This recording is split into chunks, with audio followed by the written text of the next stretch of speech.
no secret to the school district. I think he's been exposed in a positive way. Absolutely. We have our new superintendent of schools, Dr. Morcease J. Beasley, who's here today to encourage you to participate in our new advisories. He's going to highlight those to you today, and then he's going to talk about some of the goals and plans that he's forecasting for the 2017-18 school year, and a plethora of other information that's critical to working together as we are committed to high performance and working collaboratively with our stakeholders. So without further ado, I'd like to introduce to some and reintroduce to many, Dr. Morcease J. Beasley, Superintendent of Schools. Thank you, Jada. Good afternoon, everyone. Thank you all for being here. Thank you, Jada, for your support and your help and your team. Let's give Jada's team a hand. They've gotten all this together here. We're just going from one meeting to the next. How many of you were at the chamber meeting this morning? I see. So thank you all for being there. And so today, this is really our first Community Leaders Advisory meeting. And so I'm so glad to see the faces of those of you who said, I'm going to sign up, I'm going to join. You all followed through. And so we're glad to see you here. And you should know that we didn't set any criteria, because, sometimes people think they're a leader and they're not really a leader. And the people sometimes who don't say they're leaders are the what? Are the leaders, because they have people following them, don't they? And so I told Jade, I'm not really into the exclusivity thing. I don't really care for that. I think when it comes to education, it's a community affair. It's a community affair, and we've got to get this entire community engaged in this conversation, this work relative to producing higher levels of performance in our school district. And so I'm glad you're here today. While Jada's bringing up the presentation, you have the agenda for today. My goal is not to really go through that entire presentation. I do want to highlight a few things, and then we're going to talk about some data. I want you to see some data, and I really want to give you a chance as a superintendent's advisory, talk about things we're doing, we're thinking about doing, we want to do, and I want to hear from you all. Are we going in the right direction? Are there things we should consider? Are there challenges that you may be aware of that I may not be aware of?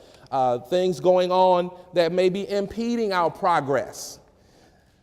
And so hopefully, and you got to always have norms when you have meetings. This is a safe place. This is a safe place. And everything we do and everything we discuss, it has to benefit children. That's my norm. It's got to be about children. And I'm going to always redirect. Is it good for children? Is it good for all children? And so I think we would all agree. So let's see, as advisory, would everybody agree with that norm? Raise your hand. It's got to be about children. That's the norm.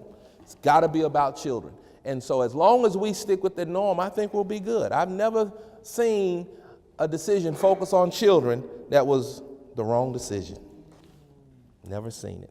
It's the decisions that are not focused on children that end up being the wrong decision.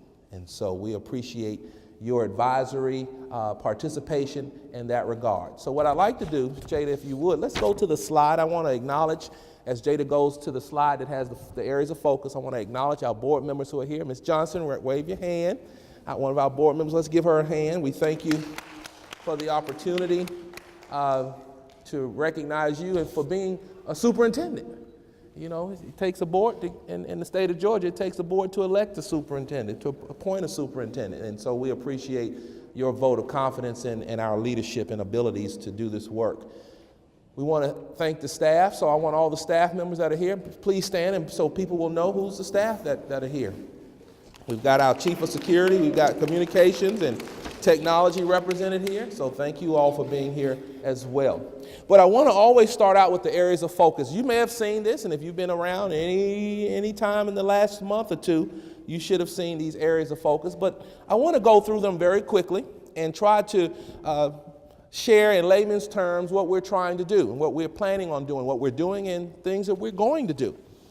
The first one, of course, is creating those academically challenging and safe environments. And you say, what does that mean? Those of us who are in education, we kind of know what that means. But the bottom line is this: I expect teachers to teach up in every classroom. Teach up and teach students so that they don't have to wonder if they're going to pass a test at the end of the year, but they're actually passing. Right now we've got, and you'll see in a few minutes, a lot of our students, about 80% of our students are at the 2 lowest levels in most grades and most subjects. And you say, well, why are 80% of your students at the beginning and developing levels? That's probably because we're teaching them at the what? Beginning and developing levels. And so my commitment and my work with principals and teachers is to move instruction to those 2 higher levels, proficient and distinguished levels. That takes work. It's easier sometimes said than done, but nonetheless, it has to occur. It's work that we've got to do. And so I'll talk more about how we're going to get there. The second one is that academic and wraparound support.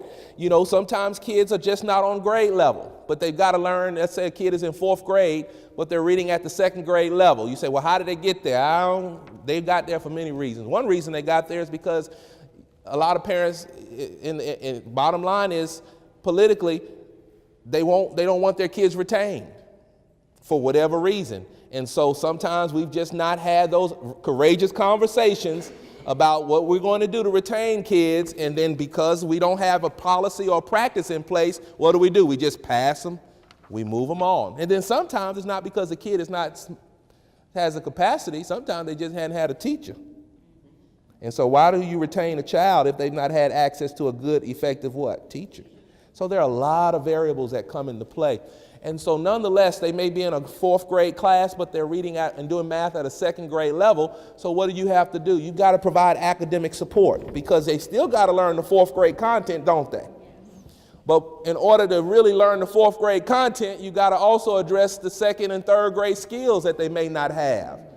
And again, easier said than done, but nonetheless, we got to get it done, don't we? And so that's why that academic support is important. And then the wraparound support would be, you've got children who come to school every day, and whether you all realize it or not, and sometimes we don't think about it, some kids come to school and they hadn't had a meal. Some kids come to school from houses that don't have water. Oh, we forget about that. Do you think about it? I can assure you everybody's electricity is not working in Clayton County today. And many of our kids come from those households. And so when we say wraparound support, we mean services that will help mitigate the impact of things that happen outside of the classroom, but those kids can't concentrate. They're not in a mentality or frame of mind to learn because maybe mom and dad had some drama going on in the house that we've got to address. And let's be very honest, that happens. Probably more often than we'd like it to happen. And so that's why that wraparound support is very important. The goal is to mitigate the impact so the kids can learn the grade level content and continue to learn. Address the deficits, learn the grade level content, achieve mastery or higher. The third area is professional development. We want everyone in the classroom and those who support teachers in the classroom to increase their capacity to work at higher levels of effectiveness, efficiency. We want teachers to work on their content knowledge so they can go deeper with the content, work on their pedagogy, and we want leaders to work on their leadership capacity. We want them to lead schools to higher levels of performance. And we've got a lot of research, especially now, it's a great time to be in education. We've got a lot of research that even tells us what dispositions leaders should have in order to produce high-performing schools. And so our commitment is to ensure that we're providing them an opportunity to learn and to reflect and to learn and to reflect and improve their practice toward ensuring that their schools are moving toward higher levels of performance. The fourth area would be family and community engagement. That's what you see here. The Community Leaders Advisory is just one example of community engagement. I want everyone to know, and I share this with the chamber today, this responsibility of improving outcomes in this district is just not Dr. Beasley's responsibility.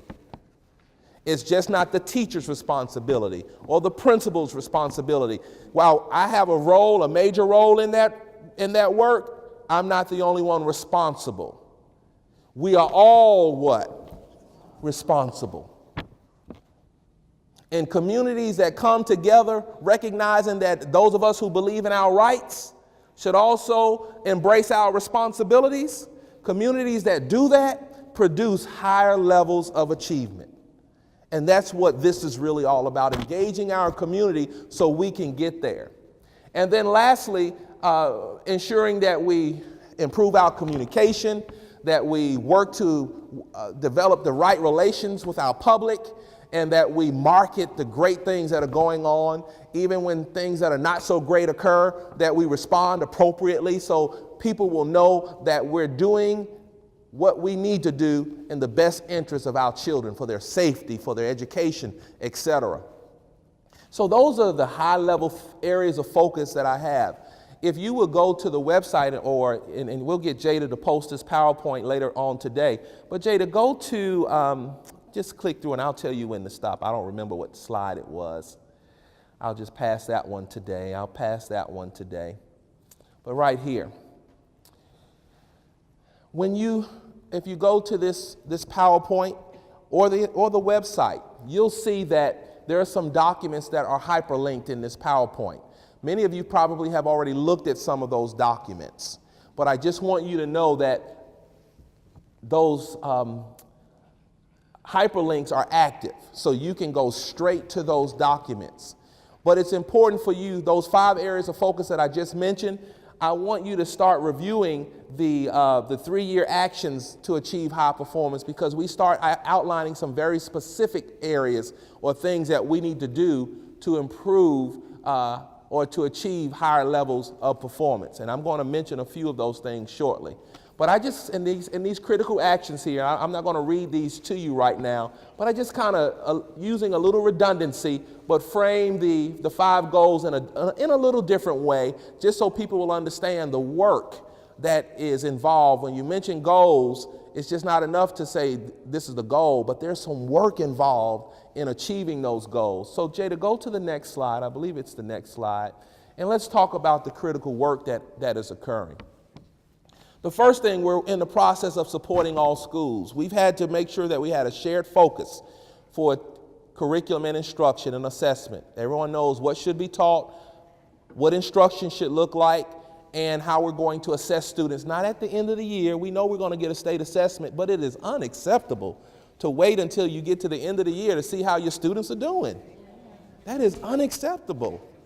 And so we're assessing students periodically through the year and using that data to inform instruction. What do we need to reteach? How do we need to provide tutorials to students, etc.? And you should see that in every school, in every school, in every school, in every school.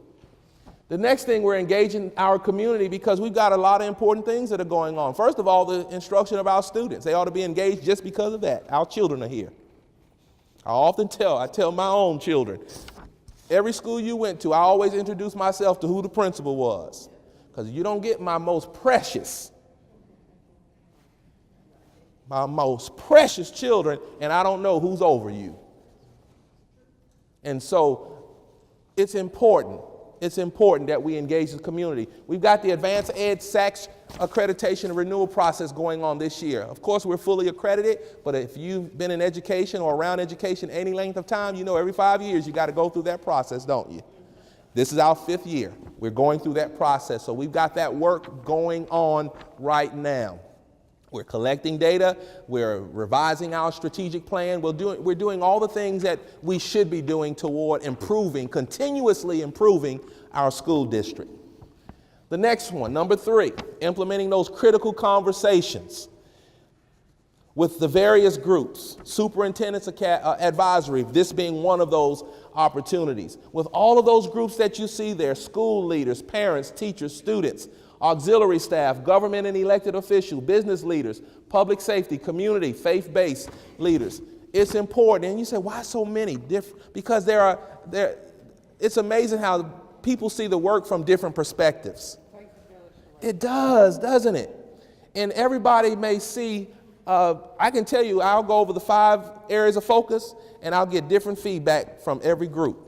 Because everybody has their own perspective, they have their own experiences, and they have some commonalities too that allows us in the various groups to maybe hone in on and see, okay, this is an area that we may want to focus in on because they see this from a different perspective, but it's clearly one that impacts so many other parts of the organization. And so that's important. You can still sign up and encourage others to sign up for those advisory groups. Number 4, we're working to expand our college, career, and college-ready opportunities. It's just important, you all, that we get our kids ready for post-secondary options. They've got to graduate first, but beyond graduating, they need to be ready for these options. And so you'll see a very intentional focus this year, in this school year, the one we're currently in. We're implementing new pathways at Mundy's Mill High School and Drew High School. The new pathways are the firefighter and EMS pathways. And so we've got students right now learning to be firefighters at both of those high schools. That is a good thing. That's a good thing. We've got students right now who are learning how to do film and theater at Mundy's Mill High School. That's a new pathway that we're offering at those schools. And we're working.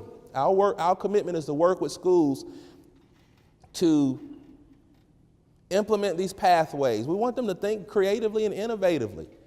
Don't wait on Dr. Beasley to give you an idea, because my idea may just be to do a math pathway, because that's my training. So I need them, you as parents, y'all got to work with your principals to come up with these pathways. And then we work to facilitate and allocate the resources to make it a reality in our schools. We're planning for this year for implementation next year, aviation pathway at North Clayton High School and Morrow High School. Isn't that a good thing? Why are we sitting right here in the county with the world's busiest airport and we don't have aviation pathways? Come on, something wrong with that picture. And I see Miss Gorey, our other board member back there. Hello, Miss Gorey, good to see you. Jessie Gorey, let's give her a hand too. Good to see board members coming out. But there's no reason. And when we say aviation, we don't just mean pilots. We mean those who fix the planes. Because everybody, listen, some folk don't want to fly a plane. But they will love fixing the plane and knowing that it's their workmanship that makes sure that people are safe when they're flying those planes. We've got people who do maintenance. We've got people who want to work at the ticket counter. You know, some people just love interacting with us so-called customers who demand to change a flight. Demand to change a seat. Give me that window seat. And some people just have the skill set the dispositions to deal with that. And so we want to ensure that we have the right pathways so wherever they choose to go, they're prepared. Then the next one that we're preparing for next year, implementation next year, is the Political Leadership Academy. Oh, I'm excited about this one. Yeah. When you look around what's happening in the world, I said, we're going to make sure our children are ready.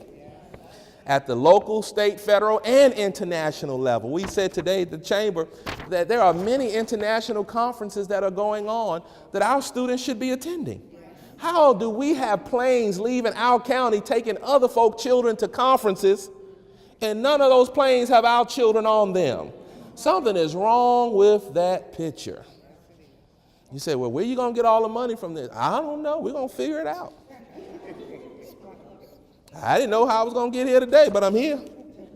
We're going to figure it out.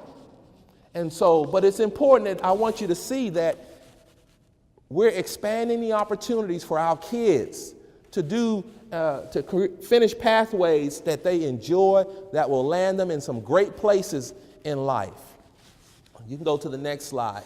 What else are we doing? We're reviewing and modifying our internal systemic processes relative to hiring, things that we've done just because, that's just the way it's been done.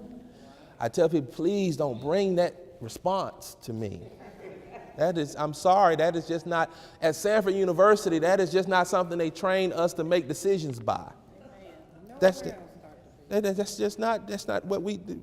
No, we were taught to think quality. You use quality tools. You get to root cause analysis, and you figure out, is that the best decision? Not just because that's the way they've been doing it. And so we're looking at all of our processes, and guess what? So far this year, we've hired, we still got some vacancies, but we've got less vacancies this year than we've had in previous years. Still got work to do, so there's still some things that we've got to do, but we're in a better place this year. Using paras as assistant coaches, so we've heard that.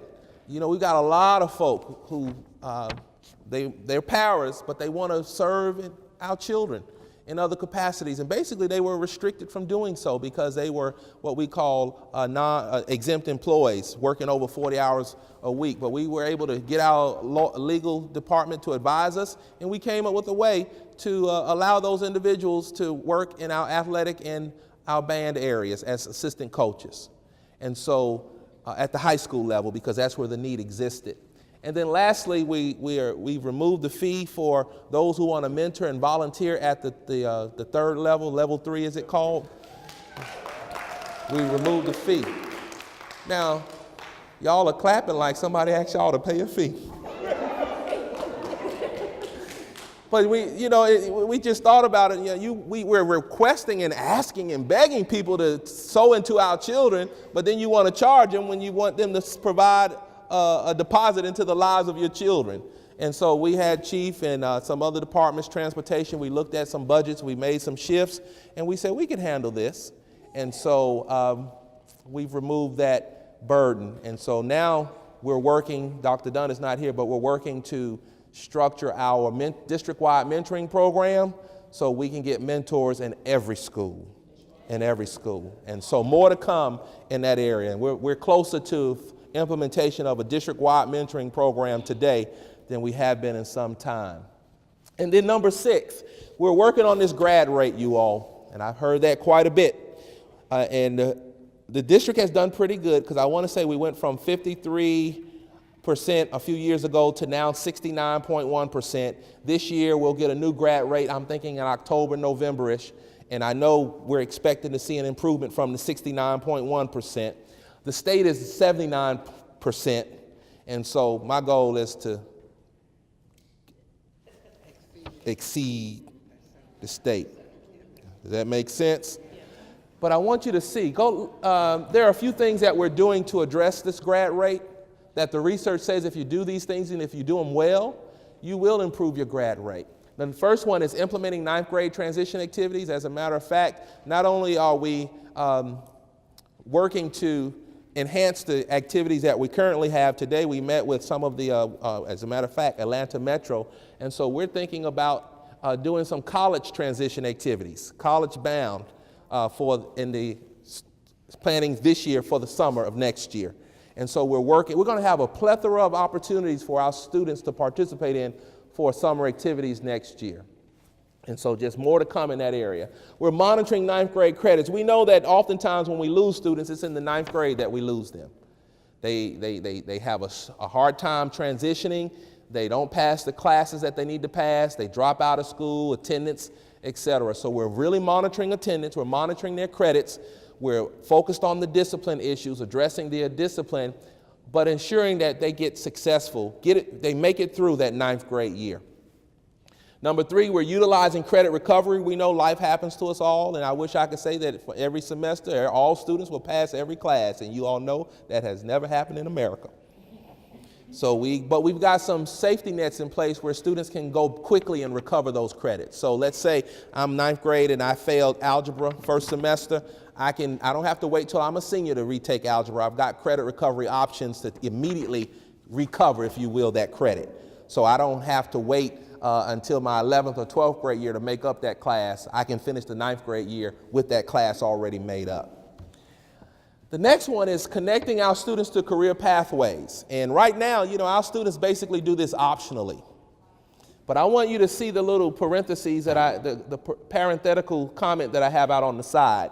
Career tech concentrators, their grad rate is 92%. So it just makes sense to me that we ought to require everybody to connect to a career tech pathway. You can still do an academic pathway and have a career tech pathway. Sometimes we say we want our grad rate to go up. Then when we say, well, let's require our students to do certain things, well, they got rights. Well, they got a right to do what we need them to do to get graduated from high school. That's what I tell my children. You got a right to go to school, pass classes, graduate, and go to college. That's your right. And so I think as adults, as a community, we got to set the bar for our students and say, this is what we expect of you all. Yeah, you can still take all the other pathways. It doesn't take anything away from any other pathway. But if we know that it's in those career tech classes those academic pathways that if our kids are connected to, that they're more likely to come to school and graduate from high school, then shame on us if we choose to walk softly with expecting them to do so. Does that make sense, everybody?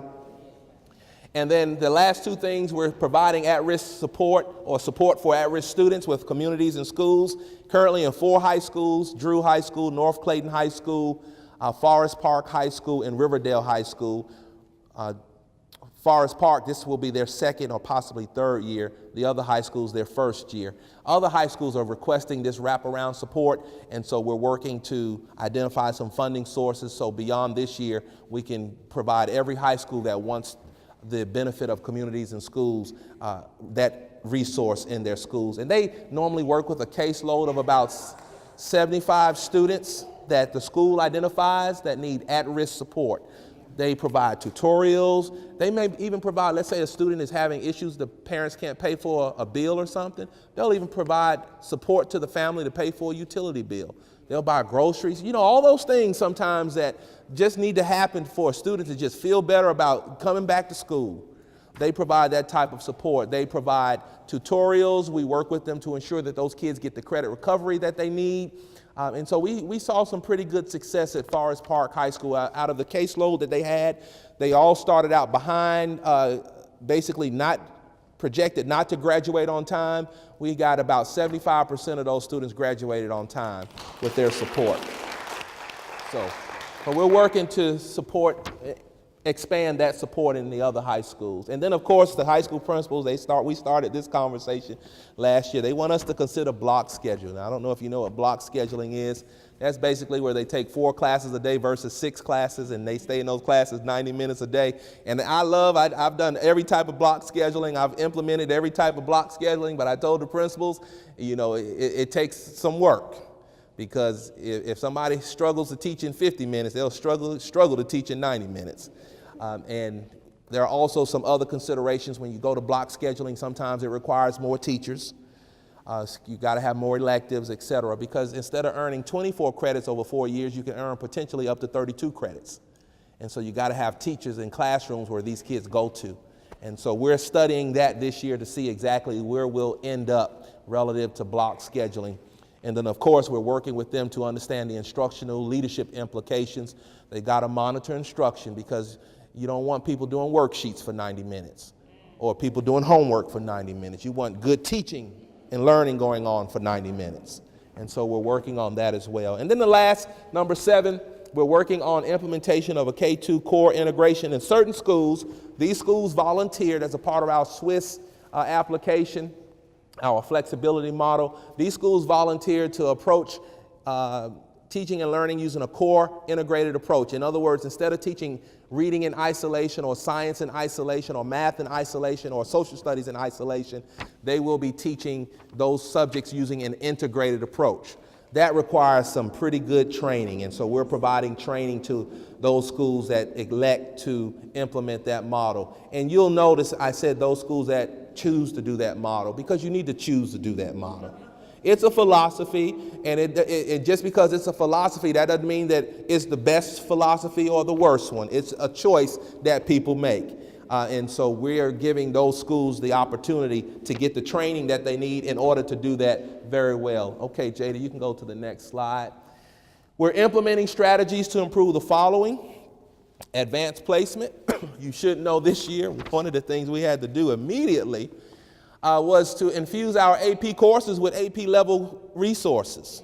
My question, I asked the question, do our AP teachers have what they need? If they're teaching AP World History, do they have a college level World History book? They told me no. I said, wait. How do you expect a kid to read at the college level World History? Because I can tell you that a World History book at the college level is written a lot differently from a World History book in the 10th grade. And so what we decided to do, we had all the AP teachers come together. We identified some college level resources.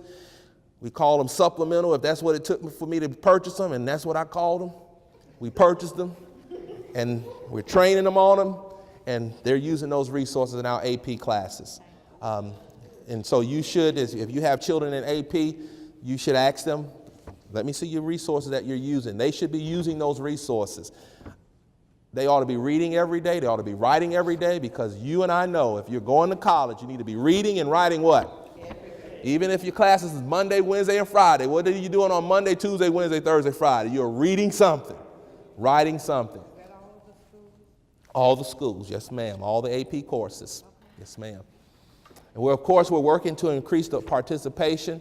That's a work in progress. You know, sometimes our kids stray away from the AP classes, and they're just being youthful. They don't mean any harm, but we've got to do a better job at encouraging them to take the chance and provide the support. We're going to provide the support, but it's okay to take a hard class. It's okay. You know, I tell my own children, you either work hard now or work real hard later. And so sometimes if you do it on the front end, it makes the back end a whole lot better. And so that's the message. Dual enrollment, we're working to improve that. We got some schools that are doing better at dual enrollment than others. I'll give an example. Morrow High School does pretty good with dual enrollment. Elite Scholars does excellent with dual enrollment. But you know what I want to do? I want to take away this stigma that you got to go to certain high schools to perform well. I just don't believe in that. I believe every high school should be a high-performing school. And as long as you got children at every high school, you ought to have kids in dual enrollment, AP, etc. And as a matter of fact, I lean toward taking away the low-performing courses and put them in. I believe in dropping them in there and providing them the support that they need to be successful. And so you say, well, they may not make a 3, 4, or 5 on the AP exam. They may not, but I can tell you what, they'll think better. They'll learn more. They'll be more ready for college and more inclined to be successful if they go to college. And so it's all in what's your purpose. Yeah, we want to see higher AP scores, 3, 4s, and 5s. But I don't know. I'd rather take a whole school of young people all in AP earning maybe 2 and 3s on APs than a school with just a few kids in AP earning 5s. It's all in your philosophy and what you value. I'd rather see most of our kids taking APs, getting ready, and being able to take full advantage of opportunities, post-secondary opportunities. And then, of course, we're working to improve the SAT, ACT participation. You may have heard of Gear Up. All of our 8th graders are participating in the Gear Up grant. There's a link on the website. Go out there and read that. But basically, where the grant is designed, it's a state grant. Clayton is one of the school districts. All of our 8th graders, we will follow them as a cohort, provide them certain experiences that will help them do better on their end-of-course tests, that will help them apply to college and hopefully get accepted to a college. And part of that work is ensuring that they're prepared for the PSAT, SAT, ACT, etc. And so you'll see more work in that area as well. We're addressing student discipline and attendance. Hopefully, those of you who have children in the school system, you have looked at your student code of conduct, and you saw an addendum to the attendance protocol. We tighten it up. Tighten it up. Can't expect to be a high-performing district if the children don't come to school now, can you? And so we've put some things in place where we are conveying we need children in school. We need children in school. Also, we're continuing to seek and expand partnerships relative to those other areas there. Number 10, I kind of spent a little bit more time with our business community this morning discussing, because I really would like them to find somewhere in their pockets where they can support our children. And I don't mind reminding all the businesses in this community, they make a lot of money off of the families in Clayton County Public Schools. And so it doesn't hurt to give something back to the folk that's basically helping you make your money. Okay? And then, of course, we're working to address the legislative agenda, getting support, and specifically on that agenda, we're working to make sure we are successful with the FAA issue, where they're reinterpreting the rules that could possibly negatively impact our SPLOST funds to the tune of $9 million a year. Delta being the driving force behind that. Hint, hint, hint, hint, hint, hint, hint. Delta, hint, Delta. How many of you have flown on Delta this year? They released over $1 billion worth of profits this year. And now they want to put a little pressure on the FAA to reinterpret a rule that will take $9 million a year from our SPLOST funds. And so I'm meeting with all the counties and entities involved on Monday, and we're going to reassess where we are with the situation, and we may be amplifying our strategy. So don't be surprised if I call upon you. You told me you carry a picket sign, Miss Harrison. We need to show up. Listen, yes, not yet. I'm meeting with the lawyers to see where we are. So y'all stay tuned. But listen. I used to tell my students, and when I was principal, I said, I know what I'm going to do if you cut up. All the time, I know what I'm going to do. The question is, do you know what you're going to do? So I want Delta to know, I know what I'm going to do, depending on what your response is. I already know what my strategy is. The question is, what are you all going to do? And listen, the worst thing that can happen is we lose $9 million a year. And we're not going to. And so we're going to be mobilizing this community. So I need you all's commitment. When it's time for us to get mobilized, I need everybody coming to the table so we can get mobilized. But we're not going to let them take away money from our children quietly. And I don't think they want to have an image problem anyway. I guess I'll just get on the plane tonight and act like somebody hit me. Right? Get on the plane and just fall and say they... All right, what's on the next slide, Jada? And then I think we'll stop there. This is a process. It's not an event. This is work. It's going to take several years to get where we want to go, but we expect to see progress every year. Every year.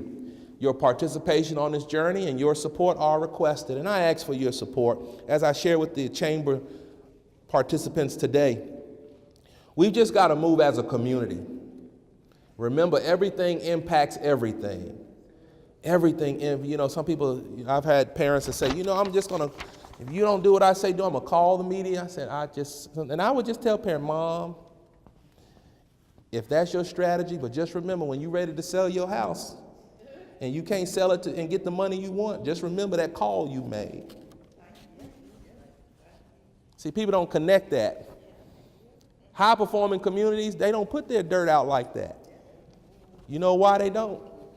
Because they want people to buy their houses.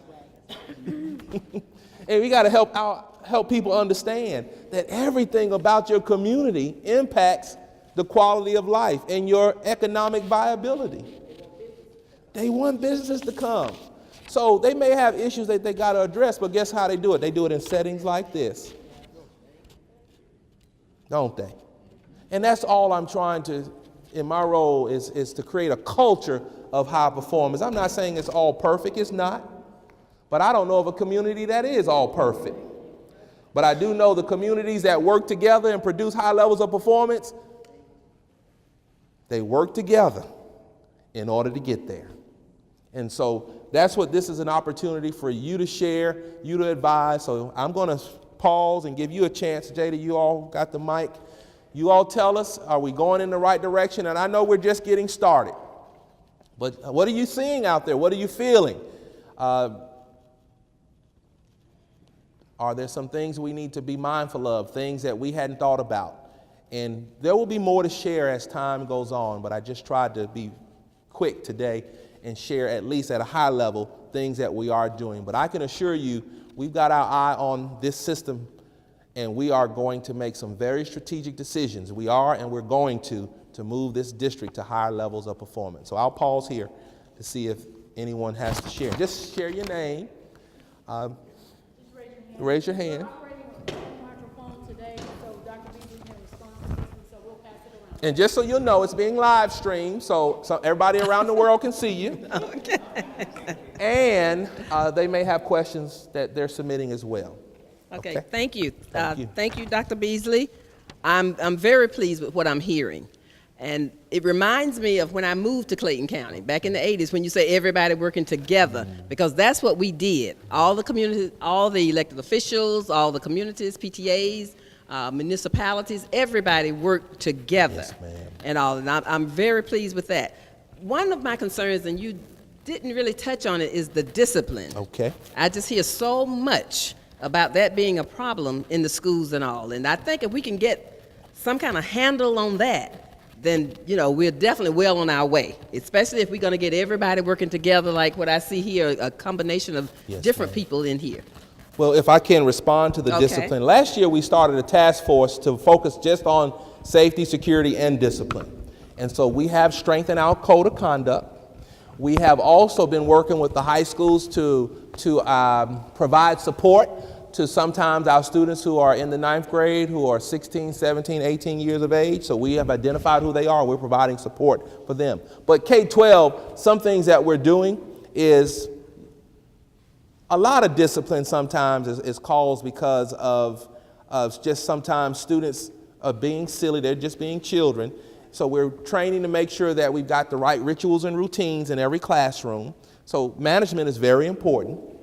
Management is very important. We reduce class size because sometimes people think you got too many kids, so we reduce class size in K-3. We provide an additional para in grades 4 and 5, and the principals can even use those paras to help us address some discipline issues. Sometimes the kid just needs a little time out so they don't disrupt the class. So we're monitoring the data. We're looking at the use of staff. We're improving instruction, which we believe directly impacts how students behave in the classroom. We're working to ensure that we have some options for students who are the perpetual, if you will, the chronic discipline issues. We're working to ensure that we have some options, and I'll just be very honest with you. If you can't behave at the community school, you're gonna go to another school, period. I'm not gonna let one child take the school hostage. And so we have a due process in place. But the bottom line is this: you either do right and stay at the school you're zoned to, or we will find one school that we've identified for you to go to, and that will be your school. And so we're working to address that. So you should see, sometimes we're hearing concerns from previous years. I'm really interested in you all having some conversation with teachers this year to see if they're seeing some improvements relative to discipline. So we'll know if our strategies are actually working, okay? So many times I hear that kids come into Clayton County schools that have been put out of other counties. But why is it that we can accept those kids and we can't say no, but the other schools can say no? And one good example, I don't know if you all heard the latter part of the year when the little boy shot the other little boy, 10 years old, in Atlanta Public Schools. Guess where that kid is coming? And probably already here in Clayton County. Well, I'll have to look at that. That's the first I've heard about kids coming here and not allowed to go to other places. We'll have to look at that. That's interesting. Yeah, I'll have to look at that. Dr. Beasley, Jesse Gorey, your school board member. Yes, ma'am. And I would just like to let everyone know, first of all, thank you all so much for coming. We are increasing participation in these critical conversations. And I would like to reiterate that we are committed to high performance. Number one, the school board unanimously selected Dr. Beasley as our superintendent of schools. And I just want to tell you that I can just see, I don't want to start singing that song, Jada, but in the Wiz, there's a song called Everybody Rejoice. It's a brand new day. Can you see a brand new day? I visited 13 of my schools so far. The first day I visited 9, and a very orderly first day. Today I went to the chamber breakfast and decided, let me kill some time between that time and 1 o'clock. So I just went to visit 4 of my schools. Ms. Hambrick mentioned discipline. I went to 2 middle schools and 2 elementary schools. It was so orderly that I just couldn't believe it. And one of the elementary schools that I went to, Dr. Beasley referenced our lowering the class size. Good. I saw 2 of the parapros that are on the 5th grade level. They have something called an opportunity room. They only had 1 customer in there. Okay. And they explained, how they rotated, and she said as soon, as he came out today, the assistant principal was going to talk to him. As we were walking down the hallway, there was another little boy that was outside in a group actively engaged, and she was saying to him, "I'm so proud of you." She told me last year he was a child that apparently was on medication, And this year without, he's not on any type of medication or anything, just a complete, total acting child. And I'm going to go back to something that you said, with a quality teacher, because the teacher had him very actively engaged. Right. Makes a difference. And so already just the morale of our school district, of our administrators, our teachers, everybody is so eager. They love the positivity that Dr. Beasley has brought to us. And the other thing, of course, I had a problem with those explicit lesson plans. So I asked the assistant today, she said, no ma'am, Dr. Beasley has allowed us to operate our schools in the way that they seem best. She showed me the lesson plan that they have formulated, and they've already set their goals and everything. And I love the way things are going. I know that in the next couple of years, you're going to see those higher achievements and everything. And I want to go back to one other thing. I just have to praise him on expanding communities in schools, because communities in schools was, and I did it. I brought to the board, and I couldn't get the 3 original that I wanted. I fought, I got that 1. And last year I came back and my board did not vote with me, but Dr. Beasley came on this year and sees the need. And we have 2 students from Forest Park. One is at Howard, and I asked them, are you all following the young lady? And they are still following her, helping her with everything. And we had another student at Metro, and they are doing very well. So I just want to commend him and let you all know that we made the right choice when we selected him. We do need your help to be behind us. Now I'm going to ask you one question. I'm not sure if Ms. Chillis is in here, but this morning after the breakfast, we had I think Hennessy Cadillac and Barranco. And one of the questions that they asked is, do we still have automotive in our career path? Because they were talking about how much money that, those type jobs. We do. We offer it at the Perry Center. Okay, and that's what I wanted to know. So let me pass the mic, because I could go on and on.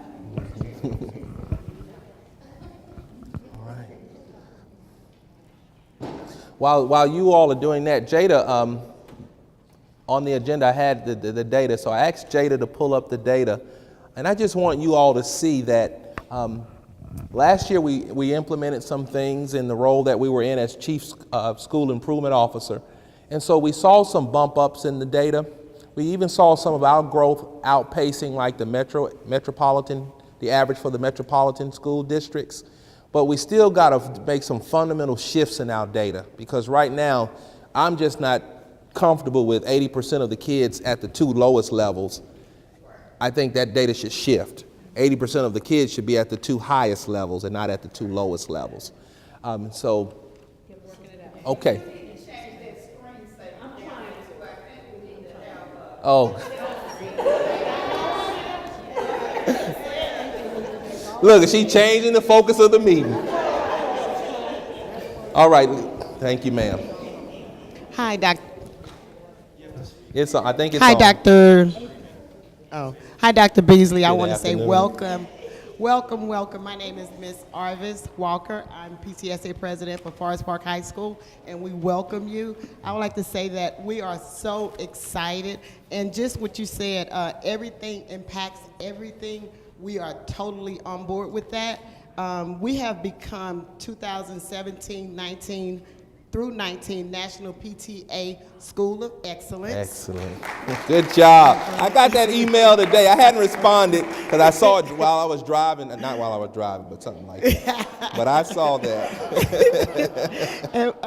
And we're so excited about that. We are only one of 16 schools in Georgia that received that honor. Congratulations. And out of the 143 schools that were chosen to be School of Excellence, we were chosen to be number 2 for the Phoebe Award. So we're number 2 in the nation. Let's give them a hand, you all. Great job representing us all.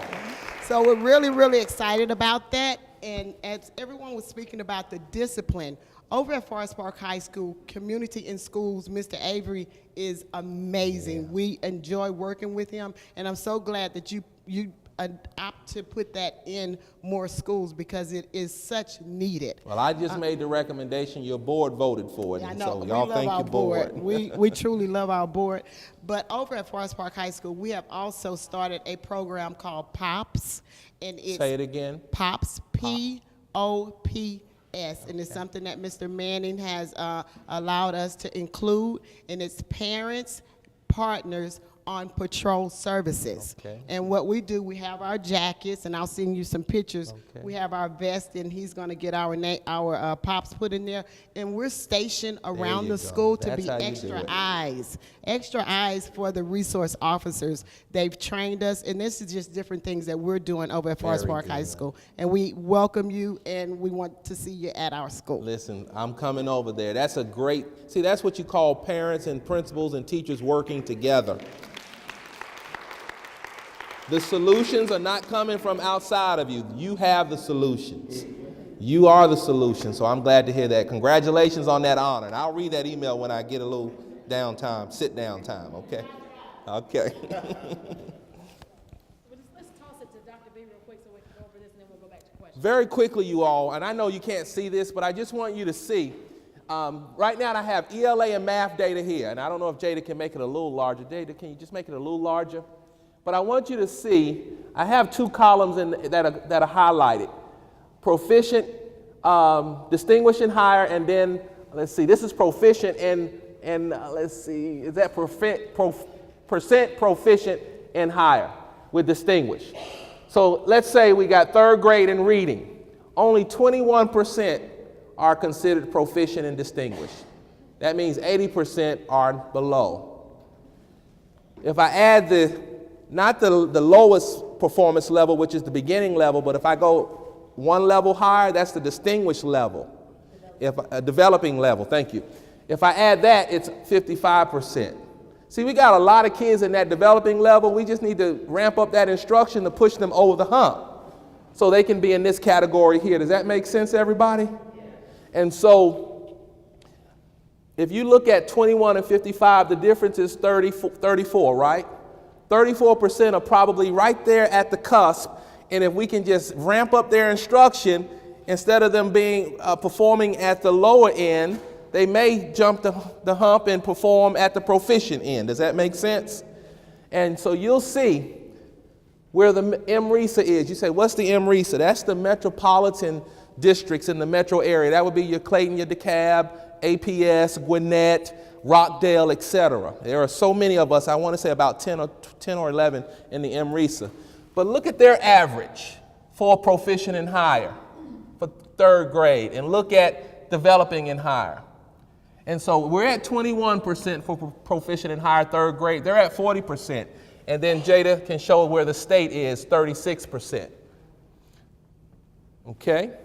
You can see the data for all the rest of the grades in ELA reading. You can see that fourth grade, 27%. Fifth grade, 23%. Sixth grade, 27%. So we're kind of hovering somewhere close to 25, 26% on average in reading ELA. I want to see that data fundamentally shift and change, where our kids are performing proficient and higher, and that's our work. When I say that's our collective work. In math, you would think that we would be doing better in reading than we are in math.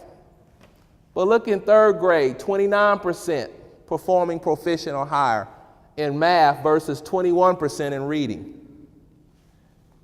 Grade 4, 29%. Grade 5 drops quite a bit, 21%. In grade 6, 21%. Grade 7, 21%. Grade 8, 17%. And so we know that we've got to ensure that math is one of those areas where we've got to continue to work on the content knowledge, development of our teachers, pedagogy, etc. But I want you to go over here to the arrows. The up arrow means we improved. The up green arrow, or the vertical upward arrow, means we improve. The downward arrow means that we decline from one year to the next. But I want you to see that we are improving in some areas. And in some places, when you look at developing and higher, our growth is outpacing the state. So we're moving more of our kids, or outpacing the MRESA. We're moving more of our kids, but we just got to fundamentally shift that data by improving that academic rigor in the class, so that when those kids take the test, that confidence is there and that knowledge is there, so that they don't perform at the higher end of that developing level, but they actually land in that proficient category. Does that make sense, everybody? That's the work that we're doing. And so we're getting the word I like to use is we're getting pedagogical precision. We're identifying who those kids are. We're looking at the content and making sure that those kids are getting the content in the way that they should get it, so we can increase the likelihood of them landing in the proficient category versus those two bottom categories. And that's just work that we've got to do in our district. And we really need everybody's support. So very quickly, Jada, go to the next slide. I want to show you all, this is the MRESA data. This is grade 8. I just kind of went to grade 8 because I wanted you to see. Clayton's here at the top. Everybody see Clayton? But I want you to see where we were. Proficient, distinguished, and this is proficient and higher. We were in 2015-16, that would be spring of, not this past spring, but the spring before, 32.8%. And then we look like we dropped to 28.4%. Okay? And so if you look at the MRESA, all the other districts, like Cobb is at 57.3. We're at 32.8. We're the lowest one. And I share that because you got to understand our situation. And that's why when I say that I don't have time for schools to be doing anything but focusing on teaching and learning. Because, it's just something about my constitution, and I'm sure you all is the same way. I may start at the bottom, but I'm sure I'm not going to stay there.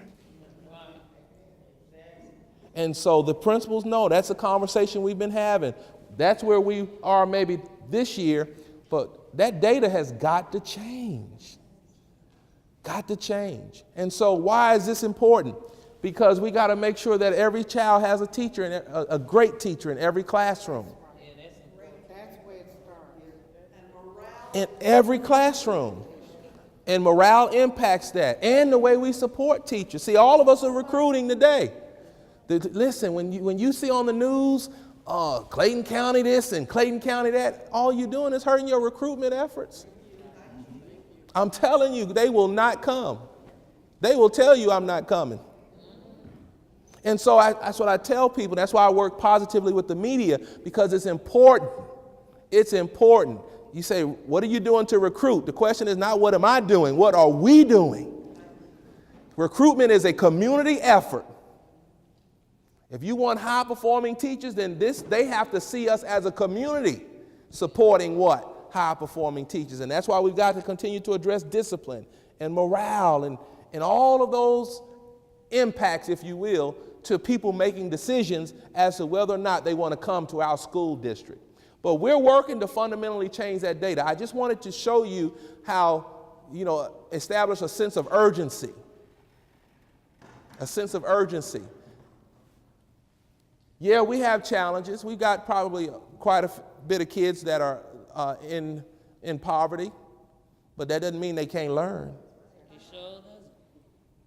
It doesn't mean that they can't outperform others.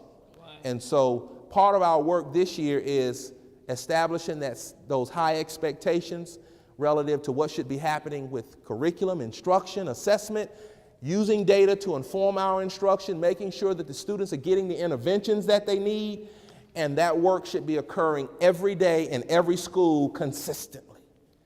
And we define consistently for everybody, every day, every period, without exception. And so if you walk into a school during instructional time and you got more kids in the hall than you do in the classroom, I got a problem.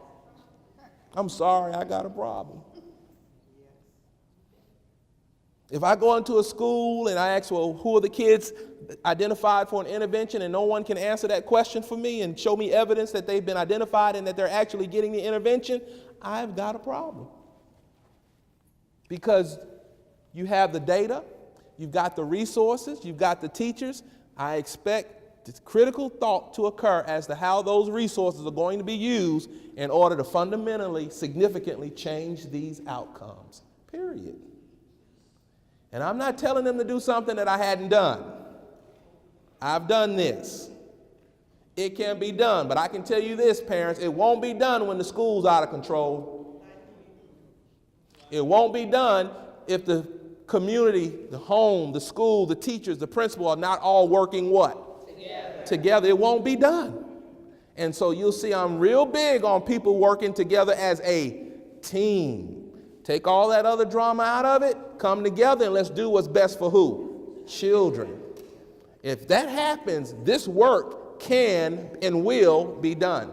Okay, I'll pause and be quiet for the next person. I'm telling you, I'll get me rolling here when it comes to children. My name is Angela Sanders. I have a child in high school. I've graduated 3 from Clayton County. I have 2 questions. One about the career path.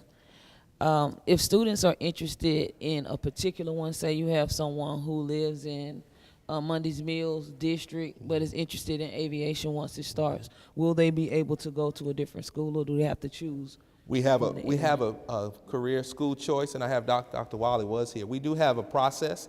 Let's say there's a pathway that you want that's not offered at your school. You can go through the transfer process, and that's a consideration right there. Because we do acknowledge that there are some pathways offered in some schools and not necessarily offered in other schools. And so we built into the system that type of offering and flexibility, so in case we do need to provide a student the opportunity. And so you'll see even like at the schools where we have the new firefighters, like this is their first year to get started, but as we move from one year to the next, we'll be expanding that, offering students from other parts who are interested in coming to those. And one thing we're trying not to do, like with the aviation, those can be some very expensive programs to retrofit labs. And so we can't do 10 aviation labs in 10 high schools. So we build the programs and the flexibility within our process so that if we have students from one high school who would like to participate, once we get the program up and running, that they can go through the transfer or school choice process. Dr. Wiley, would you like to say something about if I'm student A and my school doesn't have a pathway but it's offered at another school, what opportunities do I have to get to that school to participate in that pathway? We've created a new school choice website, and it is live right now. And with that website, you will find all of the programs that have open enrollment. And with open enrollment, the application process will begin on September 9th. And you will be able to go into Infinite Campus if you have access to Infinite Campus. If you don't, you can create an account through Infinite Campus to apply to any of those programs. All of the programs will have a different set of criteria. So we suggest that you read the school choice manual, which is finalized today, actually. I was in my office trying to upload it, but I had to come here. But the school choice manual, it is ready to upload to our website. And you can review that website. It talks about deadline, what is needed, residency information, and it's there. So if that particular program has an open enrollment process, any student can apply for that process if they are eligible.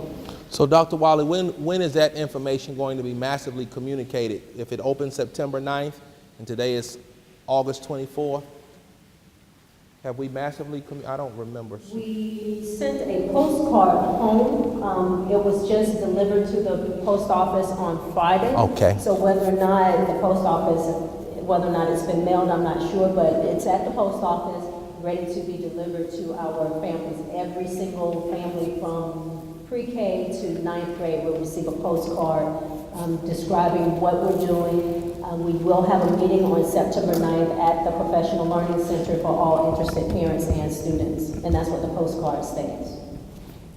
So I think what we'll do is, because we've been doing pretty good with our communication, Jada, let's make it's posted in Infinite Campus.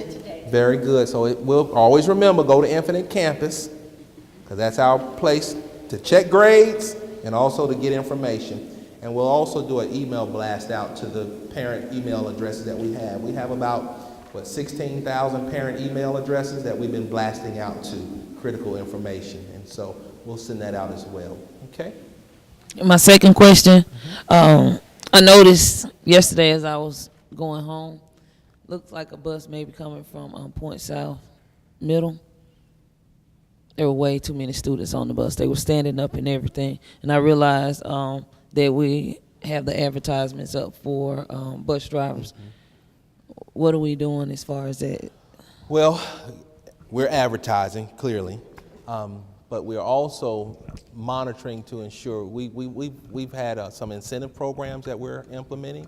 But I want to say that we are also looking at some other options to help us find individuals who are actually qualified, training individuals to drive these buses. We're also a part of our incentive program. We're also, we train people up to be commercial bus drivers with a commercial driver's license, to get a commercial driver's license, CDL. Then after a year or so, or within a year, they leave us and go to these other organizations that may pay more. And so we're working to ensure that once we train them up, that they have to commit to us at least a year. But that's work in progress. When we did the back to school bash, we had about 130 people sign up to be bus drivers. So that was an effort, and many of those, I want to say maybe 20 to 30 of them may have been able to qualify, and so we're in the process. But I can tell you this, when we hire people, he's also dealing with people who are abandoning their jobs, going other places, and sometimes they'll just not show up, and when we call them, I decided to take another job. So that's part of the work we're dealing with. But we'll look, you said that was Point South Middle School? Yeah, it looked like about maybe 2 loads of Okay. I was just concerned about safety. Yeah. Were they not sitting down? They couldn't. Okay. Way too many students. Okay, we'll make sure they take a look at that. I say Point South. And in the future, if you see a bus number, if you could just remember a bus number, just shoot us an email and we'll get someone to look at it. Make sure, okay? Hello, I'm Lois Collins, and I've been in the county since '84 too, ma'am. And I am still a longtime substitute teacher in my 50th year of teaching. I work with your DES kids and your children that are behavior disordered. A lot of my children do not have a lot of people to look up to as heroes. I see that every day in running a teen center for gang kids for 13 years. So many of my children do not have heroes. I think one of the suggestions I would make that one of the kids gave me the other day, most people in this room, I don't know if Forest Park knows it or not, but the recently retired General Breedlove that was with NASA, NATO, graduated from Forest Park High School. Really? We've got a lot of wonderful people that came out of this county. And if we could do something with that to give our children heroes, I think it would go a long way to start rebuilding our vision of who we are as Clayton County and what we're doing. And that came from the kids, it didn't come from me. Very good. And you should know, you all have heard about the Rosenwald School. And so there are efforts to renovate, if you will, that facility. And so some ideas that I've even shared with the board possibly could be a place where we have some alumni recognition or alumni office. And I know Jada's department, communications, we're working to collect positive stories from alumni so we can start highlighting what our alumni are doing around the world, around the nation. So more to come, I think, in that area. I think we just need to maybe organize ourselves a little bit more to ensure that our alumni know we have a process where they can come and give back to the district, but they can come and have a vehicle to share their success to motivate the students who are currently sitting in our classrooms to be successful. Thank you.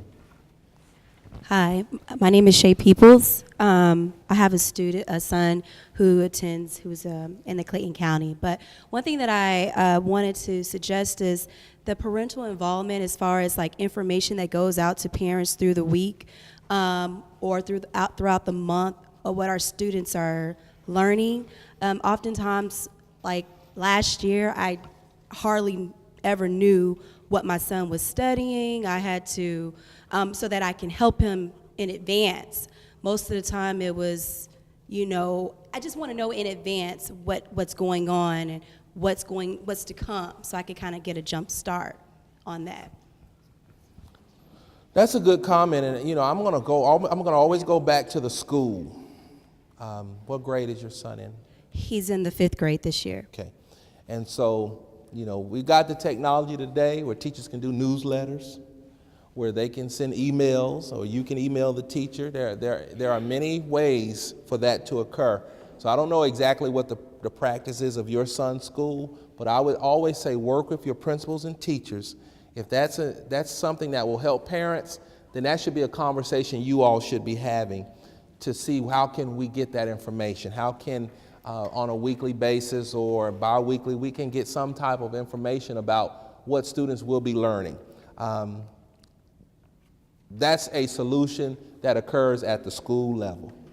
That's at a school level. That's not something that I would ever mandate, but I would expect, but I would tell you at good schools, high-performing schools, parents are getting key information.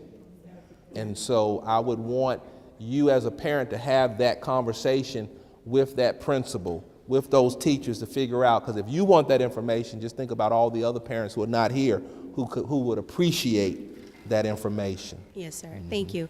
And I had another, just a suggestion or a question.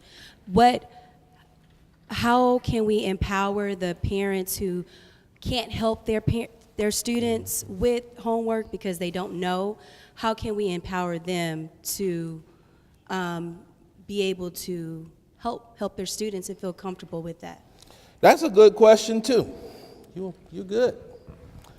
Do you all know we have homework centers in our public libraries around the county? Did you all know that?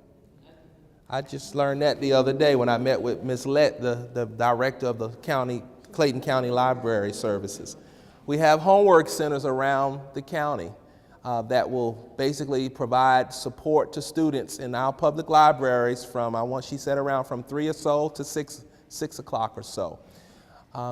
I think there are some opportunities to work for schools to work together, and one of the things that I have on my list is to look at possibly, we have some after-school programs, I know particularly at the elementary level, but there's a gap, if you will, that seems to exist at the middle school level.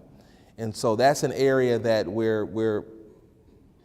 we need to explore. Let me leave it that way. We need to explore what are some opportunities for support for homework. I think one area that we can do a better job in is providing students access to online resources so that when they're at home, let's say they can just log in. If you have a device, and most kids now, have some type of device where they can do some math problems or reading, etc. And so I think we've got to do a better job as a district of providing some intervention or online resources that students can use beyond the classroom that will help, I think, address what you're asking. But I do think that there's an opportunity to maybe tighten up or provide some support, in particular at the middle school level, relative to after-school support. And you're not the first person that has shared that. Hi, Dr. Beasley. Hello. My name is Persephone, and I'm a part of Forest Park Ministers Association, and we have partnered with 10 schools in Clayton County. That has been a blessing for us to, go to the school, to be there on day one and throughout the school. A concept that I thought about, somebody said POPs, I said PAPS. PAPS is parents assisting parents in school to help with the homework situation, where some of them, we know a lot of our grandparents are raising children. So my question is there something in the works for Clayton County to affirm or congratulate or encourage the grandparents that's raising the village, because the adults have to go off to work jobs and they don't have anybody to keep the kids. And so the parents, when I've been at school, I've seen grandparents dropping off 3 and 4 kids. So is there some type of motivation that we're planning down through the years to recognize the grandparents and the extended and blended families as helping to raise our kids and helping with the discipline problem and helping with the interpretation? Because the school that I partner at is predominantly Hispanic. And so I do go to the parent meetings early in the morning. They're 8 o'clock in the morning. And it's interesting to see her talk in English and then turn around and talk in Spanish. And so this is the environment that we're in, and trying to support that and try to congratulate those grandparents that's taking the load. They raised their kids already, but they're still helping the village. Is there something in the works for that? Well, clearly we're working to expand family and community engagement. So I'll write that down, and Jada, I'm sure Jada has captured that idea as well.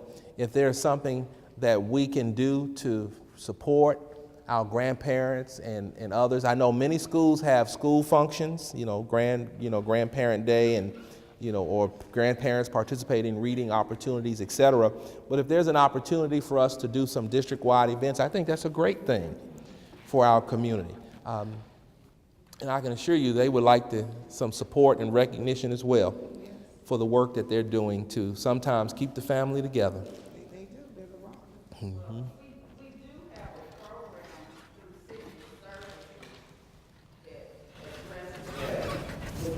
Clayton County government, they have the grandparents group that's, I think it's over there near the main library. So, maybe we could, maybe check into trying to partner with them, because they have a program specifically that works with grandparents that have custody of their children, their grandchildren, and, they work with other situations as well. And at E.W. Oliver, we have I know last year we have breakfast with the grandparents and the kids and all, and we've been very active. We also encourage volunteers, not only from our grandparents, but from our community. And that's being very successful in the Dr. Academy. Very good. And so again, those school level efforts are very important. But I think there's an opportunity for us to, do something district-wide where we can bring them all together and offer that support, collaborate with that organization that you mentioned. Very good. Thank you. Good afternoon. Good afternoon. I'm Wanda Dallas. I'm Chief Magistrate Court in Clayton County. And I just want to say, Commissioner Hamburg, I just want to say to you, we've been waiting for you. We've been waiting for you. There's some government officials that are here. I'm going to call you out. Back in the back, you have ADA, Senior ADA Cheryl Freeman. We work together. And Juvenile Court Judge Bobby Simmons. We see the children too often that are the casualties of a system. And it's not just Clayton County, because I've worked in other counties, but it's casualties of a system that hasn't caught them. And so I know I share the sentiments of the prosecutors and the juvenile court judges when we're here because we want to be part of the solution. Mm-hmm. We see the problem every day, and I don't want to speak for Judge Simmons, but we see the problem every single day. He may see it more than I do. I see 17-year-olds and older who are now considered adult offenders. They're still in high school. And so we've got to be collaborative in crafting solutions and making sure that we're here to catch these children, that we don't just talk about, and it's important, obviously the school is the key and the center and the nucleus of everything in the child's life. The court shouldn't be the substitute for the family. The court cannot be the place where the child is disciplined. That's unacceptable. So I just want to say that we're here. I wanted to call them out. I don't know if they would have said anything, but we've been trying to come up with some nets to catch these children and to get them back out there in a positive way. So we salute you. We're partnering with you. We're here because we're interested. We're here because we're concerned, and we're here because we're ready to work. Thank you. Thank you. Judge Simmons, how's the attendance court going? It's going great. As a matter of fact, I want Judge Simmons to share. We met, when was that, in July? In July. And they were a part of our conversations when we strengthened the attendance protocol. And so if the children are not coming to school, this is a judge here that they're going to have to stand before with the parents. And guess what? If the schools are not implementing the protocol, this is a judge that they're going to have to stand before. Thank you, Judge, for being here today. That is absolutely correct. We, as a matter of fact, we've tightened it up considerably. One of the big concerns that we were having is they were not getting to us in a fashion or in time for us as judges to take actions. What was happening is well, let's put it this way. We also changed the law, and this is a major law change that occurred in July. We now have what is called a parental accountability law. People have to understand it is not the school's job to raise your child. It is not the court's job to raise your child. It is your job to raise your child. You have to do a lot before that child comes to school to make the child ready for school. You have to do a lot for your child to make sure your child does not come to see me. When you bring the child to court, and this is the thing that we have a problem with, just like he mentioned, we tend to bring our children sometimes to court on things that we should be handling at home. We're allowing our business to get into the streets on things that should be handled at home. As a result, it makes Clayton County appear to be a county that is crime infested when I know that we have just as more serious problems in Fayetteville and Rockdale and the other outlying counties than we do here. I know that we have some of the lowest commitment rates as far as children. Now you may say, well, how is that? Well, we've worked programs out to help our children here. But the one thing that they do have that we do not have is many times the parents that I see don't think it's their problem whatsoever. Why are you bringing me to court? Why are you requiring that I participate in a program? Why should I even come to Saturday program when the school is trying to help you out? Why should I worry about a 3-day letter? Why should I open my door even to a social worker from the school? And that's what we tightened up this year. We now have a standing order, okay, that's out there. If your child missed more than 5 days, you're automatically going to go to Quad CST, and that's our Clayton County Collaborative Child Study Team. And it's about looking at what are the factors that are affecting your home that's causing your child to miss school. Sometimes it's poverty, sometimes it is just one parent is working and it's not there to supervise the child. The parent is going to work when the child should be going to school. The child is, in many cases, we're finding that the children are actually going to school, but they're just not going to class. Now, we're tightening up on that area because it's going to be the teacher's responsibility. If your child is not in every class, see, sometimes you just may take attendance in homeroom and the child has been skipping all the other classes. Or we catch a child on the street, okay, and then we check through our probation officers and they have the child marked as present at school. Well, the child was not at school, the child was on the streets. Now, the laws are specific in how long we can detain your child. The laws are specific as to what we can do for your child. But we are there. Now, if 5 days, they go to Quad CST. They will go through our program. If they miss 10 days, it's definitely going to get to a judge. But actually, with 5 days, it's going to come there now, and I'm going to know it exists. I'm going to know whether or not you are working with your child. If you've refused to cooperate with your child, then you will come into me on a parent accountability order or a protective order in which you can be fined, which you can be arrested, which you can be required to pay for services for your child. For some reason, we tend to say, I can't afford it, and if I can't afford it, then I'm not responsible for it. No, that is not the case. When you chose to have a sexual relation, I'm not going to say marriage anymore. I can't say that. I just can say this. If you chose to have a sexual relation, then you assume the responsibility of an offspring. When you assume the responsibility of an offspring, you assume the responsibility that goes along with having that offspring. That means if your child needs a special program, then it's your responsibility to pay for that program. What has been happening is they're telling us, no, I don't have the money for the programs, or I can't afford this. That's why it's so important what the superintendent just spoke to you about, what's happening with Delta. See, we make these laws and we unfund them. That's called an unfunded mandate. They're telling us what they want us to do, but they're not giving us the money to do it. I'm not going to take up this whole program talking, but that's part of the problem. So then either I find grant money to do it for us, but grants are only for us to see whether a program works. It is not to sustain the program.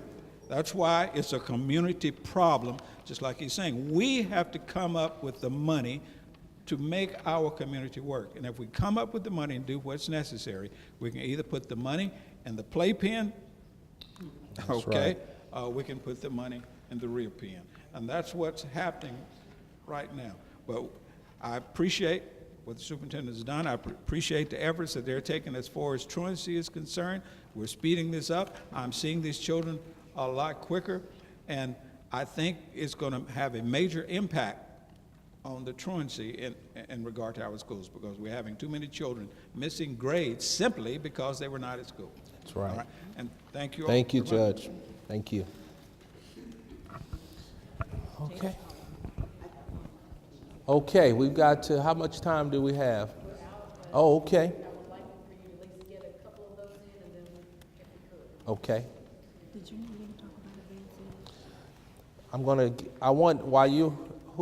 Who has the mic? Okay, I want Dr. Wiley to give an update on advanced ed very quickly, Dr. Wiley. In particular, share the community meeting that we're going to have to review the vision, the mission, the strategic goals, etc. Good afternoon again, everyone. As you may be aware, we are in our 5-year cycle for our accreditation. So this year we are going through our improvement journey process.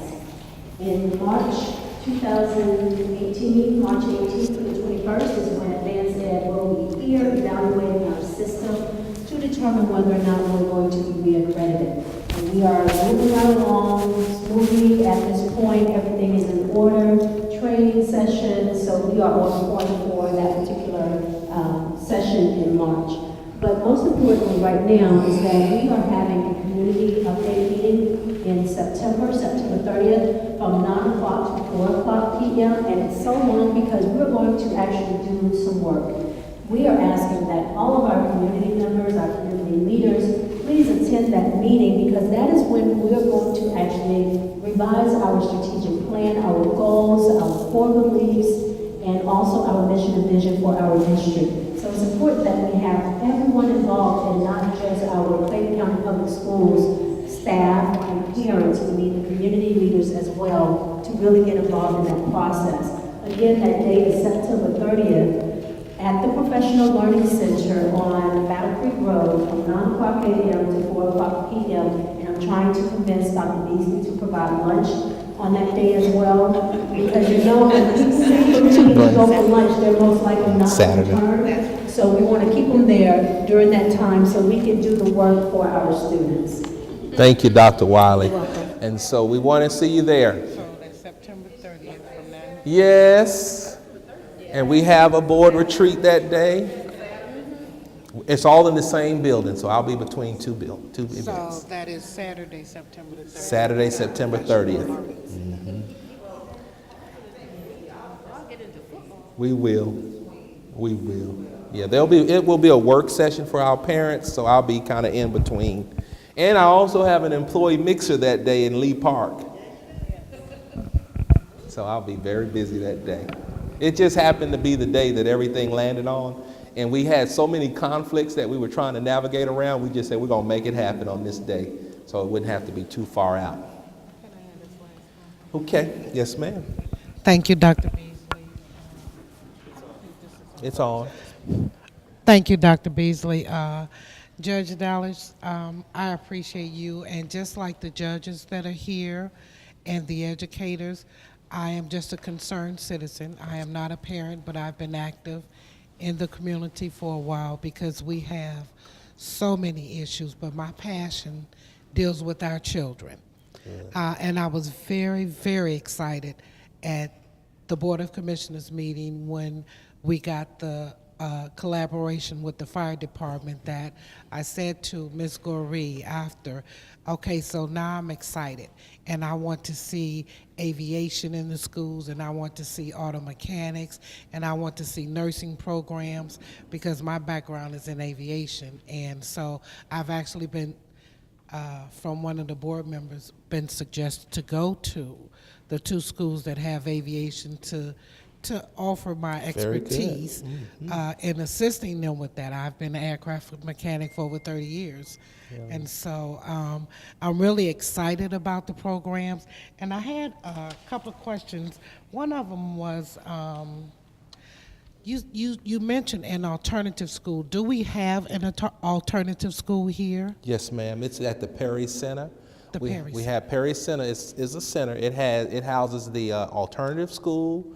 It houses open campus, and it houses the GED program. Okay. It's all at the Perry Center. Okay, because it's important that we have those.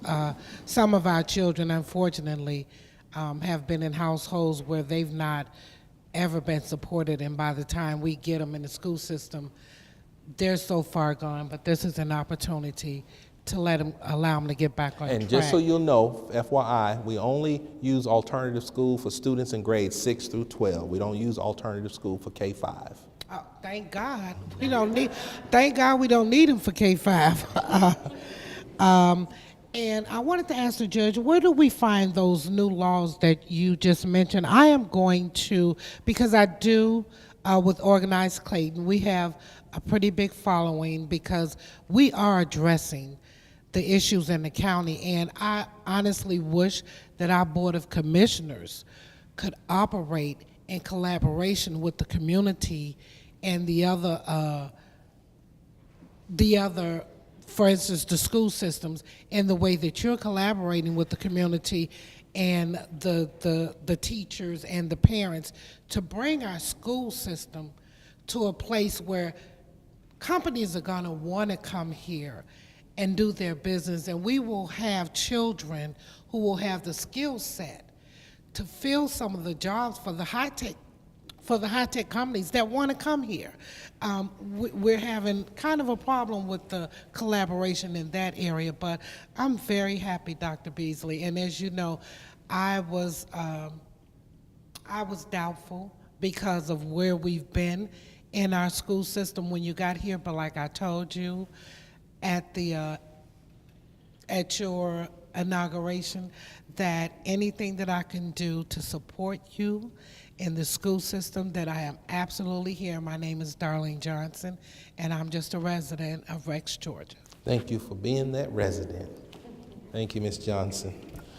Okay, well, we've got go ahead and let her go, and then we'll bring closing comments. Jada, do we know when the next one is scheduled for this group? Yeah, I think we alternate a month. You said a lot about high schools and middle schools. I have a child in elementary school. And so this summer I was running all over the place to Gwinnett and et cetera, taking him to different camps and different experiences. And what I ran across, and I was shocked, how many students in other counties are doing coding at kindergarten and first grade and second grade. He actually was in a coding class. He's now going to second grade, and kids have been doing this for a couple of years. And in his elementary school, they took away all the computers for kindergarten and first graders, et cetera. So I wanted you to say something about what's happening at elementary school level, especially technology, because part of the frustration, I think, for some of the kids, at least for mine, is they're bored to death. Mm-hmm. They are bored to death. So computers with programs of reading programs and the like, more available at that age would be most helpful. Well, I appreciate you sharing that. You should see an enhance, I'll say that stuttering, an enhanced focus on using that technology. We have an effort going on relative to STEM, to expand STEM in all of our schools, which would include coding and things of that nature, robotics, et cetera. We've got a technology person here. We have, this year we have identified individuals to really provide support to our teachers at in every school to use technology more. I do think there's an opportunity for us to, as I said earlier, give students access to some more online resources so they can go beyond the classroom and participate in some of these opportunities. A lot of, I know, a lot of the coding opportunities, you would be amazed at a lot of those schools. A lot of those are parent volunteers creating clubs at the schools showing kids how to do that. Sometimes it's principals using their point allocations to bring in like a technology teacher so students can go through a technology rotation. And so we're working in our district where even this year I'm revamping the way we allocate staff by going to a point system so principals can have the leeway to kind of bring in the staffing that will meet the needs of their school community. And so they may decide, I want a technology teacher so I can offer the coding in addition to the art and the music, et cetera. So we're looking at efforts in that regard at all levels. I do think relative to the elementary level, since that's the area you want, that we do need to expand our STEM approach. And so one of the goals that we've set in the next 3 years that every school would be a STEM recognized program school or have some type of effort in place, which means that we're going to need parents. When I was in DeKalb through Race to the Top, we put a robotics, we infused resources in every school for a robotics team. But guess what? It took the parents to make those robotics teams winning teams, because it was the parents who were the engineers, and it took those parents at every school and the principal working with parents and partners to bring in people who could help kids have those experiences. And so we're going to see more of that in our school district. I think there's an opportunity there, so I'm going to take your comments and write them down relative to what we can do specifically in STEM. I hadn't seen any specific coding efforts in our district, and so more to come, more to come. And you may see something as we revamp summer school next year. We're thinking very innovatively about summer activities and what summer school should look like. We're in the process right now of planning for summer next year, and I told them I don't want anything traditional. I want to see students learning, those who need remediation getting remediation, but I want to see kids learning things that will land them in better places going forward. And so that's some work that we're engaged in right now, and you'll see and hear more as we move throughout the school year.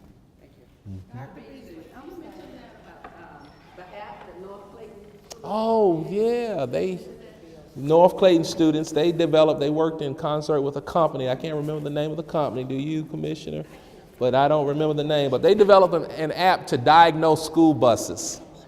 And so basically, as school buses need repairs, their app helps them to diagnose the repairs that may be needed for school buses. And so we're very proud. They were recognized by the commissioners on the other day. And the kids did a phenomenal job. I want to say, is there something on the website, Jada? We actually placed a caption out about it in a release at the time when it happened. Yeah. But I think we could probably, it's archived, but you wouldn't probably find it unless you go down because we've been posting so many things. Yeah, yeah. We can certainly just send it so you can get those highlights. But it's still on the CCTV. It was, you know, Captain Barrington is our STEM effort, and he's has so many STEM instructional based activities that kids are getting in certain schools around the district. Donated an engine from an airplane that we're using to really promote STEM, et cetera. So it's just one of the STEM efforts, but still I think as a district we can do more, in particular at that elementary level, so the kids can get those. I mean, you got kids who know how to code and they can, but you got to give them those opportunities. And so I think we can do more in that area. Okay. Yes, ma'am.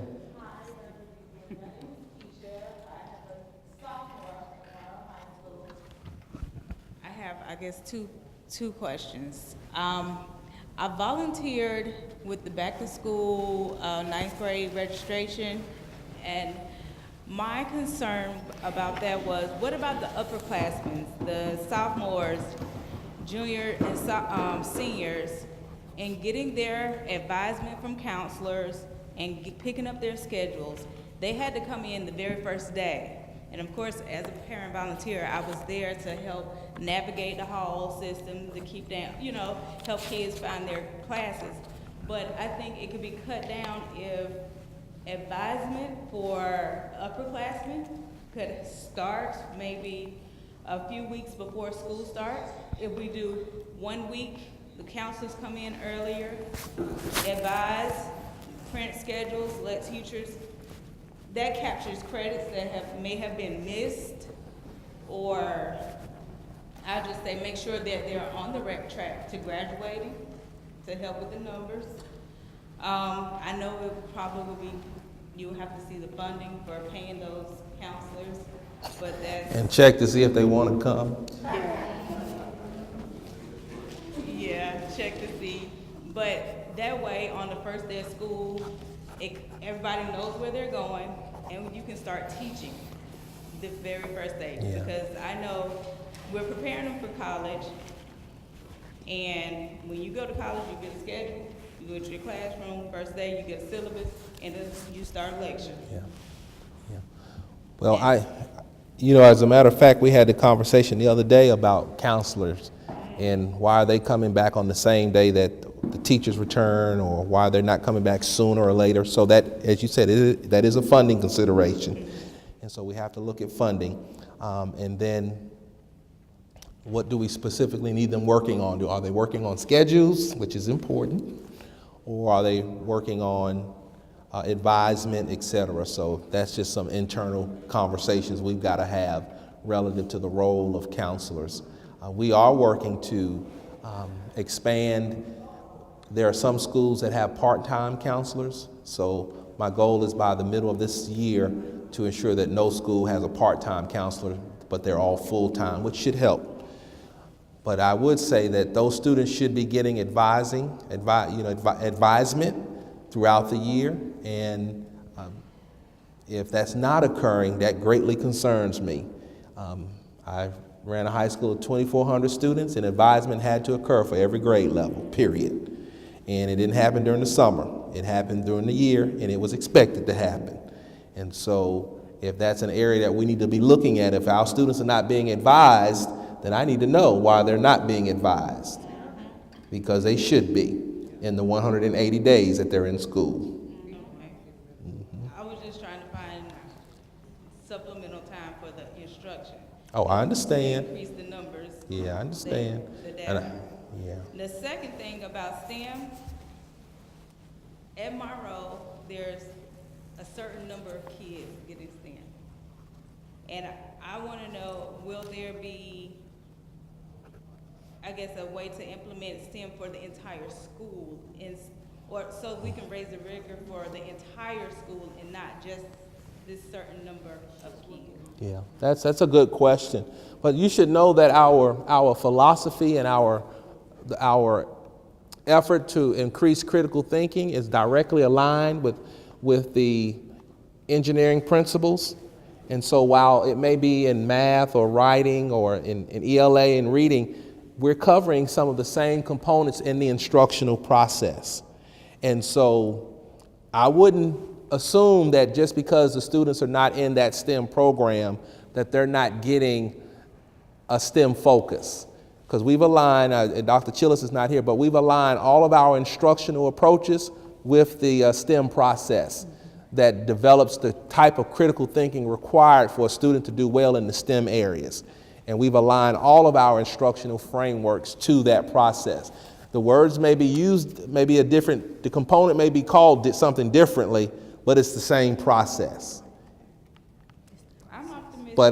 But I hear what you're saying, why not all students in STEM? That's because everybody doesn't want to do STEM, to be quite frank with you. Some students, I can assure you, there are some students who are just trying to do the art thing. That's all they want to do. But there are some technology-related courses even in art. So I think we have to be a little careful. We want kids in STEM, but to be very honest, you've got some students, they respect it, they like it, but they're not trying to go that way. And that's my point. She's not trying to go that way. She doesn't want to be separated from the rest of the population, but I still want her to get the rigor. I agree totally. I still want her to be challenged in her education. I don't want just a certain number of kids to get the best education. I want all kids to be able to get a quality education. No, we agree, and you should see some consistent components, even in her regular classrooms, that are very much aligned with how they're doing things in those STEM courses. So she should be getting rigor just like they are. Maybe from a different angle, but rigor nonetheless. Okay? Dr. Beasley, I have one question for you. When you address the career path, one thing I would like to see us implement is the children not pick their schedule. On a high school level, after the freshman year, the children are giving the schedule for the next year that they go down and pick. Parents are not involved in that process at all. I know my son knows for a fact, and the school knows, that my child is not to pick his schedule. He is to bring that home for us to discuss, and I go down and help pick his schedule. But I think what the problem we have is the students are not bringing the form home for the parents to go down and help select a career path or whatever it is. That's not what the counselors do. They give them the form and they have them pick it out, and then they select their schedule for next year. Yeah. I can see, and you know, again, I was a high school principal, and we always required parents to be involved, signing off. I can see why sometimes students end up doing it because, for whatever reason, it's not being taken home or it's not being signed, etc. So what I would say there, that's something that we can have a conversation with our counselors about, but I think you are doing the right thing as a parent, going to that school, speaking with that counselor, and making sure that I don't care what my student picks, I have to sign off on it. So I know that's probably one of the reasons why we have such a probably low rate is because the kids are picking easy classes that they can skip through school, and that it's not challenging them. Yeah, so I would like to see that change. Okay, I got that on the list, so we'll have that conversation with our counselors. I wanted to ask if the STEM program is affiliated with any of the company. Are we connected to companies? Our partners. We're working to expand more partners, but the goal when you have certain pathways is to have like advisory boards, partners that support that area. And so we do have that in place in our county, but I think there's an opportunity for us, and that's why we have developed. Now, I retired from Lockheed Martin. We had a STEM program, we had a space program, where, and unfortunately it was for the employees, they could bring their children in. Those children went through our engineering STEM program. They got to go to Nassau, to the space program. These were engineering students, so I did volunteer with junior achievements too. So we went into the schools out there and we dealt with the engineering, or they came into the plant and we had engineering programs. I think that they would be excellent, and they're more than, right now, willing to partner. They do reach out outside of Cobb County, because I didn't think that I could come into Clayton County and offer what I was offering in Cobb because I worked out there. But I actually was able to come into Clayton County through Junior Achievement and do some of those programs. And I think that they would be an excellent partner. Well, if you have connections, just send it. You know my email address. Send it to us. You know what? I'll get our Congress, David Scott. Thank you. We're on, he's in one of his districts is out there. Very good. Thank you. I sure will. Okay. All right. Well, this has been a very good session. Hopefully you think so. You've given me, I always lead with some to-dos. So I have some to-dos. And what we'll do when we meet the next time, Jada, we'll provide you an update on any actions that we've taken, where we are, and we'll continue to just engage in you bring feedback. What do you see out there? Are you seeing improvements? Are you participating in events at the school that speak to STEM and that allow you to see if your child is getting that level of rigor, etc. So just know we're working on it, and so you'll see more movement as we progress through the year. But thanks everybody for being here on today. And just remind the folks online who have posed questions that we have captured those. We do have your email addresses, and that we will share them with you so you can. So the online people, we've got your questions. We're going to capture and then respond to them.